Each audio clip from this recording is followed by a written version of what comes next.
I showed a little bit of Razor earlier, but today I want to dig deeper, kind of show you all the different aspects of Razor. And if we have time, I have some demos where we get really advanced with Razor. So I'll start off really beginner, and then we'll get really advanced. So you can see here an example of Razor right here. And the thing that characterizes this new syntax is the @ sign. I mentioned that before. The @ sign is the transition from markup to code. And the other part of Razors that we have is that we have a lot of helpers that are really geared towards using Razor with the helpers. And a lot of those helpers come from ASP.NET Web Pages, which is our inline, simpler offering. And the helpers that were built for that product were also used in MVC. So one thing you'll see in common with a lot of the technologies I talk about is things that we do for one product, we then bring them to other products. So routing started with MVC, now it's part of web forms. And so you'll see a lot more of that kind of thing. So a couple things to mention is that one of our key goal with Razor is that you would write less code and save you time when generating your views. And as Miguel showed you, that you can use Razor with ASP.NET Web Pages and Web Matrix. And the thing that we did when we designed Razor was we tried to keep it really concise. We really wanted to make it easy to use. And we looked at how people tended to write their views. Like if you didn't have a lot of code in your views, you'd actually end up having a lot of these one line of code and then a little bit of markup, these really thin transitions. I mean, hopefully you weren't putting tons of code into your views. And when we thought about that, we realized that, in the top, you can see that we have the web forms. You got the for statement, some markup, and then you got the, what I call code nuggets, what some people call bee stings, because if you look at it, it looks kind of like a bee. You can see at the second example what the equivalent code looks like in PHP. And then in Razor, in red, there's only 2 characters that you needed that weren't really the code or the markup in order to help us understand your transition.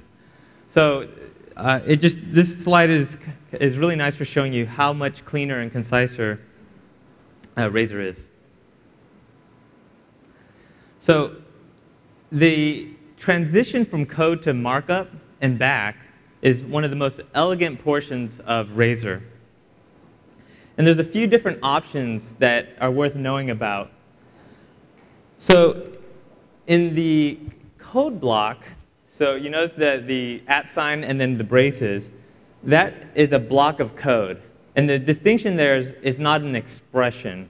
And so an expression is something where we evaluate it and then we write it to the response or write it to the page. A code block is something that we just execute as code. And when you're inside a code block, everything is assumed to be code, and then you have to use the @ sign to get back into markup. Whereas outside of a code block, everything's assumed to be markup, and use the @ sign to go to code. So it's kind of reversed inside a code block. So you notice there, even in that code block, that div section tells Razor that needs to be a literal. So likewise, you can always use the text tag. So I mentioned before that use the less than to transition back to markup.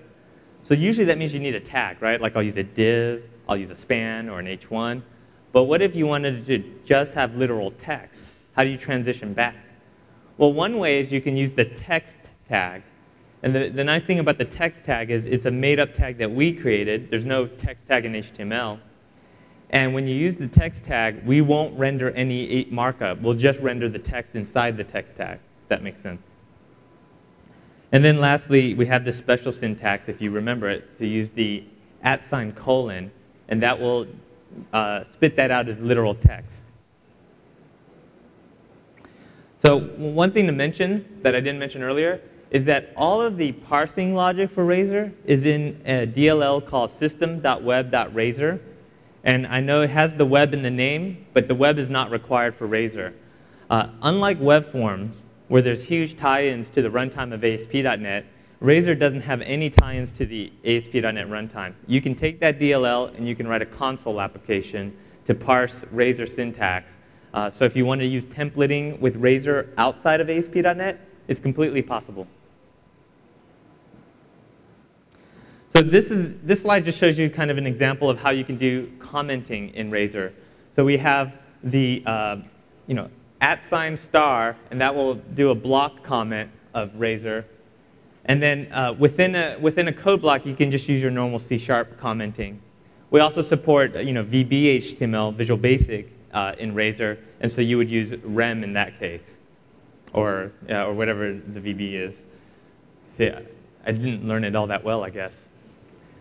So the third option is using both in a single block.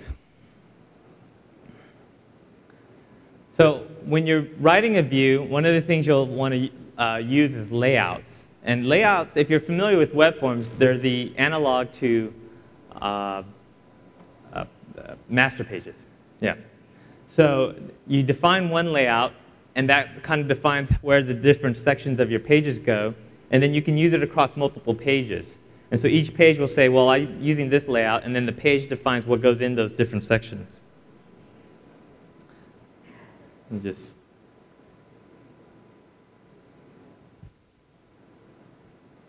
so this is an example of a layout. And don't worry, I'm going to go into code and kind of show all this in a more in-depth with code. I just want to kind of give a high-level overview first. So here we define a layout, and you notice that we have this render body method. And what that render body method says is that the content page is going to put everything into that portion right there. So that's the placeholder. And you can see here we have this page, and we specify at the top what layout to use. And then everything in this page is going to go into the render body portion. But you might have a layout that requires multiple different sections. So you can define sections, and then your content pages can fill in those sections as well as the main body. So here's an example where I'm calling render section menu in the layout. So that, again, is like a content placeholder. It's saying, I want the page to give me the menu here.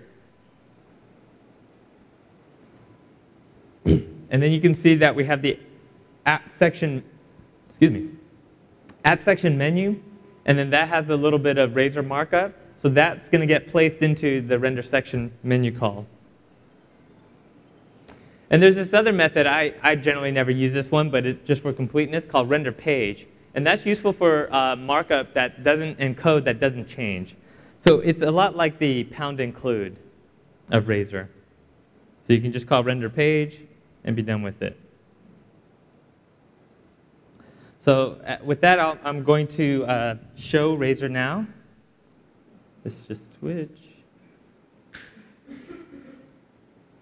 There we go.